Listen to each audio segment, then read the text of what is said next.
Hello guys. So இந்த வீடியோவில் இந்த பெண்டான பிளேஸ்லலாம் எப்படி ஸ்டோன் செயின் பேஸ்ட் பண்ணுறதுன்னு பார்க்கலாமா? யூஸ்வலாக நம்ம ஸ்டோன் செயின் இந்த மாதிரி கண்டினியூஸாக பேஸ்ட் பண்ணுவோம். இந்த பெண்டான பிளேஸ்லலாம் இந்த மாதிரி கண்டினியூஸாக பேஸ்ட் பண்ணும்போது இந்த இடத்துல பார்த்திங்கன்னா கேப்ஸ் வரும். இந்த மாதிரி பேஸ்ட் பண்ணுறது டோட்டலி ராங். எப்படி பேஸ்ட் பண்ணுறதுன்னு நான் சொல்லித்தரேன். ஃபர்ஸ்ட் கீழே இருந்து வச்சுக்கோங்க. ஸ்டோன் செயினை வச்சுட்டு அந்த ஷார்ப்பேஜ் வருது பார்த்திங்களா, ஒரு பெண்டு, அந்த இடத்துல கரெக்டாக வச்சு கட் பண்ணிக்கோங்க.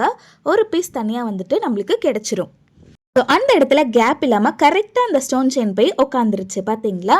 ஸோ இப்போ அடுத்த பெண்டுக்கு நம்ம போகலாம். நெக்ஸ்ட் பெண்டுக்கும் சேம் அதே ப்ராசஸ் தான். கரெக்டாக அந்த ஷார்ப்பேஜ் வரைக்குமே ஸ்டோன் செயினை வச்சுட்டு கட் பண்ணிக்கோங்க. இந்த மாதிரி பண்ணுறதுனால நம்ம ஸ்டோன் செயின் ஒட்டும் போது இந்த ஷார்ப்பேஜ் கிட்ட கேப் வராது. ஓகே, இங்கே மேலே ஷார்ப்பேஜ் இருக்குது பார்த்தீங்களா, இந்த இடத்துல இந்த மாதிரி பெண்டாக எடுத்துகிட்டு போகக்கூடாது.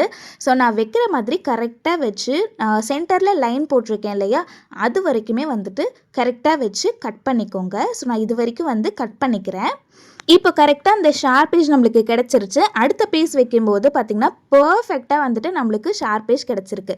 இதே மாதிரி மீதி இருக்க பெண்ட்லேயும் பேஸ்ட் பண்ணிக்கலாம்.